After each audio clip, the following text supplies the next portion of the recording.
Hello दोस्तों, मैं विशाल राज Magadh classes के यूट्यूब चैनल पे आपका स्वागत करता हूं। दोस्तों, आज हम लोग स्टार्ट करने जा रहे हैं पादप जगत। पादप कहने का अर्थ होता है पौधों का अध्ययन, और पौधों का अध्ययन कहलाता है फलोरा। दोस्तों, यानी इस अध्याय के अंतर्गत हम लोग भिन्न भिन्न प्रकार के पौधों के बारे में पढ़ेंगे, और खास करके आपके सीटेट की परीक्षाओं में जो प्रश्न आएंगे उनसे संबंधित प्रश्न मैं आपको बताऊंगा। देखिए, आपको देखने में ऐसा लगेगा ये सब मुझे आता है। जी बिल्कुल आपको आता है, क्योंकि आपने इसे कभी पढ़ रखा है, और इसी बात को आपको ध्यान से पढ़ना है और आपको याद रखना है। और बच्चों को आप किस प्रकार से पौधों के बारे में शिक्षा देंगे, इसके लिए मैं आपको पादप जगत में पढ़ा रहा हूं। जैसा कि आप लोग जानते हैं कि इस पृथ्वी पर यदि पेड़ पौधा ना हो तो यहाँ पे हम लोगों के जीवन की कल्पना करना ही मुश्किल है, नामुमकिन है। यानी पौधों के बगैर हम लोग जीवित नहीं रह सकते हैं। तो पौधे का बहुत बड़ी ही भूमिका है हम लोगों को जीवित रखने में। तो आज इसी के बारे में, पादप जगत के बारे में हम लोग पढ़ने वाले हैं। और दोस्तों, पादप जगत के पिता कहा जाता है थियोफ्रेटस को, यानी वनस्पति जगत का पिता थियोफ्रेटस को कहा जाता है। आइए हम लोग जानते हैं पादप जगत के बारे में, विशेष दुनियाओं के बारे में, और खासकर सीटेट की परीक्षाओं में किस प्रकार से प्रश्न आएंगे, इस प्रकार से मैं आपको पढ़ाऊंगा। तो आइए हम लोग जानते हैं दोस्तों पादप जगत। दोस्तों, पादप जगत को हम लोग कहते हैं फलोरा। फलोरा यानी पौधों का अध्ययन। पादप मतलब होता है पौधा, यानी पौधों की दुनिया, और इस पौधे की दुनिया को हम लोग कहते हैं फलोरा। दोस्तों, पादप जगत है क्या? वैसा जगत जिसमें वनस्पतियों यानी पौधों के विषयों के बारे में पढ़ा जाता है, तो उसी को कहा जाता है क्या? पादप जगत। यानी वैसा जगत जिसमें विशेष रूप से पौधों के बारे में या वनस्पतियों के बारे में अध्ययन किया जाता है, तो इस विशेष शाखा को हम लोग कहते हैं पादप जगत, यानी वनस्पति विज्ञान कहते हैं मित्रों। तो आइए हम लोग जानते हैं थियोफ्रेटस को वनस्पति विज्ञान का जनक कहा जाता है। यदि आपसे क्वेश्चन पूछा जाएगा कि वनस्पति विज्ञान के जनक कौन है, तो आप याद रखेंगे थियोफ्रेटस को वनस्पति विज्ञान का जनक कहा जाता है। देखिए दोस्तों, नोट में हमने क्या लिखा है, जो आपके लिए सीटेट की परीक्षाओं में यही से प्रश्न आते हैं।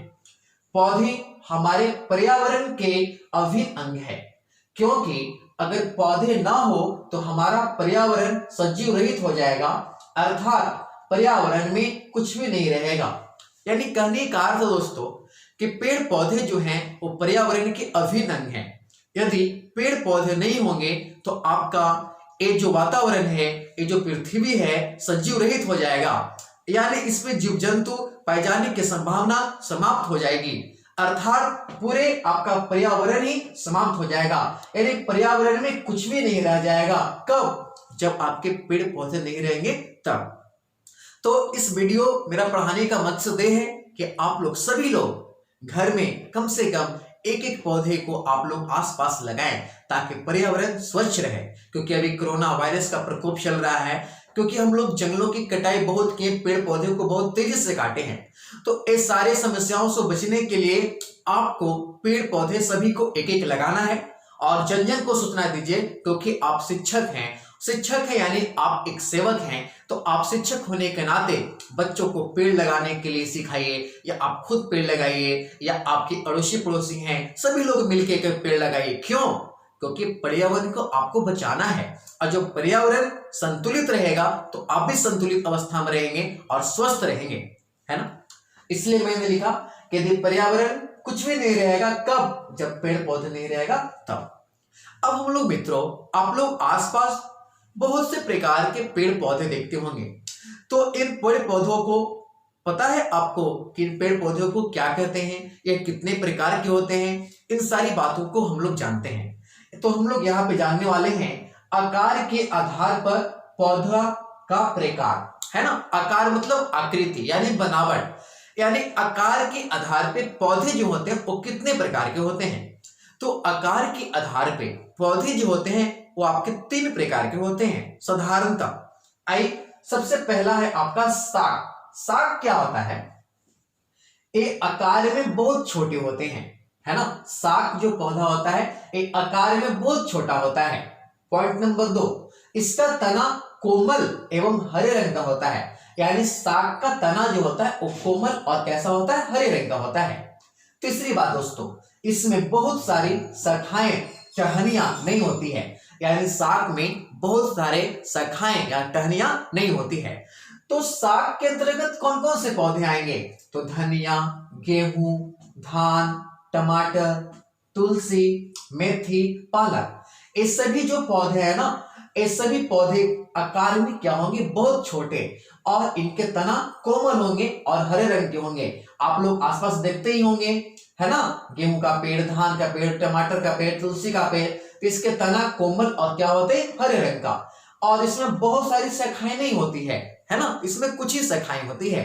तो इस प्रकार के पौधों को हम लोग क्या बोलते हैं? साग बोलते हैं।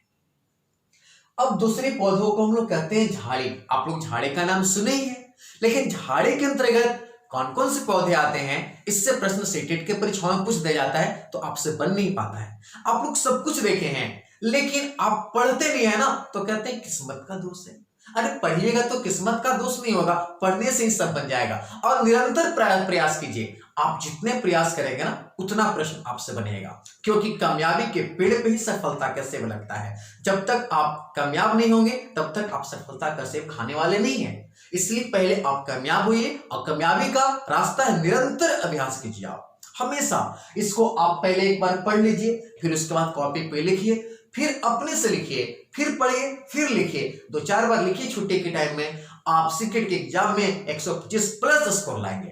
तो आइए अब हम लोग जानते हैं झाड़ी। झाड़ी क्या है?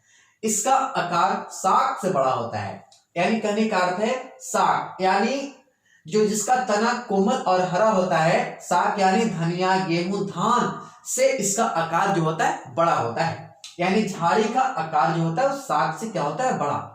पॉइंट नंबर 2, इसका तना कठोर होता है पर ज्यादा मोटा नहीं होता है। यानी झाड़ी का तना जो है कठोर होता है लेकिन मोटा नहीं होता है। किसका? झाड़ी का। इसमें कई शाखाएं होती है जो तने के पास आधार से निकलती है। जी बिल्कुल, आप लोग झाड़ी देखे होंगे अपने आसपास, तो इसमें बहुत सारे शाखाएं होती है, और जितनी भी शाखाएं होती है ना वो आपकी आधार से निकलती है, यानी जड़ के आसपास से निकलती है, जड़ के पास तने से निकलती है। ऐसा नहीं कि ऊपर पेड़ के टहनी से निकलती है। तो इस प्रकार के पौधों को हम लोग कहते हैं क्या? झाड़ी। तो इसका उदाहरण क्या है? गुलाब, जो आप लोग घर में लगाते हैं। देखिएगा उसके जड़ के पास से ही टहनियां निकलेगा। गुलाब हो गया, गुड़हल हो गया, नींबू हो गया, उसके जड़ के पास से ही टहनी निकलेगा। तो इस प्रकार के पौधे जो है ना वो किसके अंतर्गत आते हैं? झाड़ी के अंतर्गत आते हैं। अब तीसरे पौधे मित्रों हम लोग जानते हैं वृक्ष। वृक्ष को तो आप लोग देखे ही हैं, अभी हमने बोला सभी को वृक्ष लगाना है। नीम का पेड़, कटहल का पेड़, है ना, बरगद का पेड़, है ना, आप कहुआ का पेड़, महुआ का पेड़, शीशम का पेड़, है ना, अशोक का पेड़, जिसका पेड़ लगाइए वो सारा वृक्ष है। तो वृक्ष के बारे में क्या आप लोग जानते हैं? आइए, वृक्ष क्या होता है? तो इसका आकार बहुत बड़ा होता है एवं विशाल होता है। आप लोग जानते हैं, वृक्ष देखे ही है, इसका आकार बड़ा होता है और विशाल होता है, और इसका तना कठोर, मोटा एवं भूरे रंग का होता है। जी बिल्कुल, इसका जो तना होता है ना कठोर, मोटा और भूरे रंग का होता है, और इसके ऊंचाई के टहनियों से ना इसमें शाखाएं निकलती है। किसमें? वृक्ष में। और झाड़ियों में शाखाएं कहां से निकलती है? आधार से। अब वृक्ष में ऊपर की टहनियों से शाखाएं निकलती है दोस्तों। और इसका उदाहरण दे देते हैं, आम, नीम, जामुन, पीपल, महुआ, किक्कर, ये सारे आपके वृक्ष हैं। और वृक्ष आपको लगाना है क्योंकि पर्यावरण को क्या करना है? संतुलन करना है। क्यों वृक्ष लगाना है? क्योंकि पेड़ पौधे जो होते हैं ना वो कार्बन डाइऑक्साइड गैस लेते हैं और हम लोग के लिए शुद्ध ऑक्सीजन गैस को क्या करते हैं? छोड़ते हैं, और ऑक्सीजन गैस हम लोग क्या करते हैं? लेते हैं। आप लोग को पता है, इसलिए पर्यावरण संतुलित करने के लिए पेड़ पौधे की आवश्यकता बहुत है। अब दोस्तों आप लोग इसके अलावा और भी अनेक प्रकार के पौधे देखते होंगे जो लता के रूप में होंगे, लताएं के रूप में होती है, और उन लताएं के रूप में आप सहयोग के माध्यम से अपने छत पे भी चढ़ाते हैं, या सहयोग नहीं करते हैं तो आपकी जमीन पे भी पसर कर उसमें फल फूल लगते हैं। तो आइए हम लोग लताएं के बारे में जानते हैं कि लताएं क्या होती है। लताएं वैसा पौधा जो अत्यंत कमजोर होती है एवं सीधे खड़े नहीं हो सकती है। यानी कहने का अर्थ दोस्तों कि वैसा पौधा होगा जो अत्यंत कमजोर होती है और वह सीधे खड़ी नहीं हो सकती है, तो इस प्रकार के पौधे को हम लोग कहते हैं लता। जैसे आप लोग कद्दू का लता देखे होंगे, है ना, आप लोग खीरा का लता देखे होंगे, मटर का कहने का अर्थ है। इसी प्रकार से आप लोग खरबूजा का, पुदीना का, मनी प्लांट का, अमरवेल का, मटर का, ये सब आपका लता है जो अत्यंत कमजोर होते हैं, जो सीधी एक रेखाओं में नहीं रह सकते हैं और इन्हें खड़ा करने के लिए ना कुछ अस्थायी सहयोग करना पड़ता है। तो मैंने बताया था कि जब आप किसी बच्चे को अस्थायी सहयोग करते हैं ना, तो यह प्रक्रिया क्या कहलाता है? प्रौढ़ यानी ढांचा। क्या कहलाता है? ढांचा। तो आई लता क्या है कि वैसा पौधा जो अत्यंत कमजोर होता है एवं सीधी रेखा में खड़ा नहीं हो सकता है, तो उसको लता कहते हैं। लता दो प्रकार का होता है।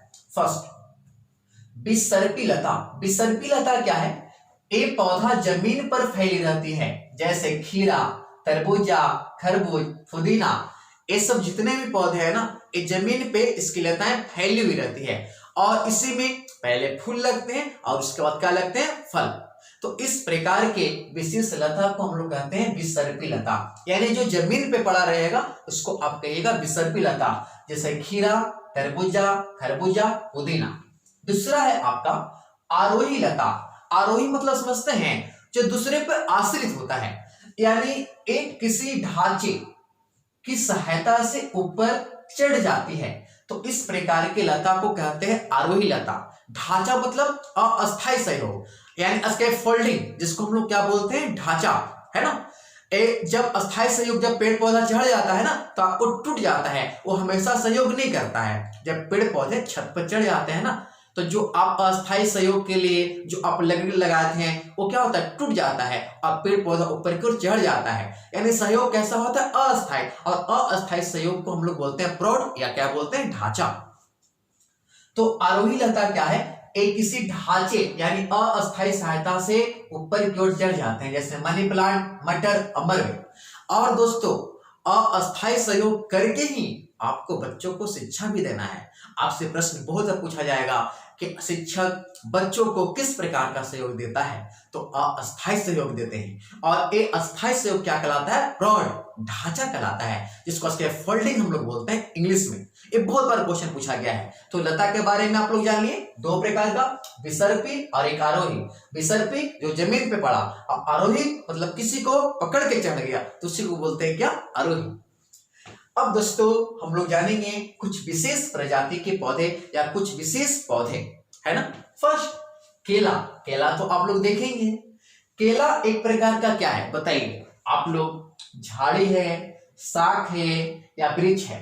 तो झाड़ी में देखेंगे तो इसका आकार शाख से होता है और इसमें टहनियां जड़ से निकलता, तो झाड़ी तो नहीं हो सकता है। वृक्ष देखें तो इसका आकार मोटा और बहुत विशाल होता है, तो विशाल भी नहीं होता है। तो केला क्या हो गया? शाख। शाख क्या है? यह आकार में बहुत छोटे होते हैं और इसका तना कोमल और हरे होते हैं, इसलिए केला एक प्रकार का क्या है? शाख है। तो किसकी टहनियां कैसे होते हैं? हरे, और क्या होते हैं? मुलायम।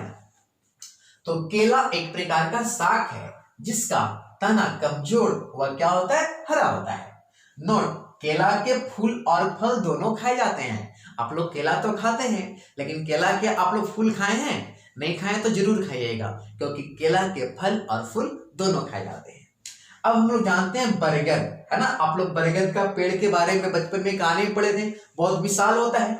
तो बरगद का पेड़ ना काफी विशाल वृक्ष होता है जिसका फैलाव अधिक होता है। आप लोग देखिएगा बरगद का वृक्ष आसपास होगा तो इसका फैलाव ना बहुत विशाल होता है और बहुत फैला रहता है ना, जिसका फैलाव अधिक होता है। इसके शाखाओं से जड़ भी निकलता है जिसको स्तंभ जड़ कहते हैं। जी बिल्कुल, यदि आपके आसपास बरगद होंगे ना तो देखिएगा इनके शाखाओं से जड़ निकलती है और जड़ जमीन की ओर क्या होती है? झुलसती है ना, जिसपे आप लोग पकड़ के बचपन में झूला झूलते थे, है ना। तो ये आपका बरगद का पेड़ है और बरगद के पेड़ के जड़ को हम लोग कहते हैं स्तंभ जड़। तो दोस्तों यदि आपका हमारा वीडियो अच्छा लगता है तो जरूर सब्सक्राइब करें और लाइक करें और मैं आपको भरोसा दिलाता हूं कि सीटेट्स की तैयारी मैं कंप्लीट कराऊंगा और हमारे टीम में मगध क्लासेज में अनेक शिक्षक हैं जो आपको सफलता के कामयाबी के पेड़ पे चढ़ाएंगे, तो सफलता का मेवा खाएंगे, यानी सफलता का पेड़ खाएंगे। तो दोस्तों आज के लिए धन्यवाद, फिर मिलते हैं नेक्स्ट डे आप लोगों से। इसका एक स्क्रीनशॉट ले लीजिए और बार बार आप लोग लिखिए, जब तक लिखेंगे नहीं तब तक सीखेंगे नहीं।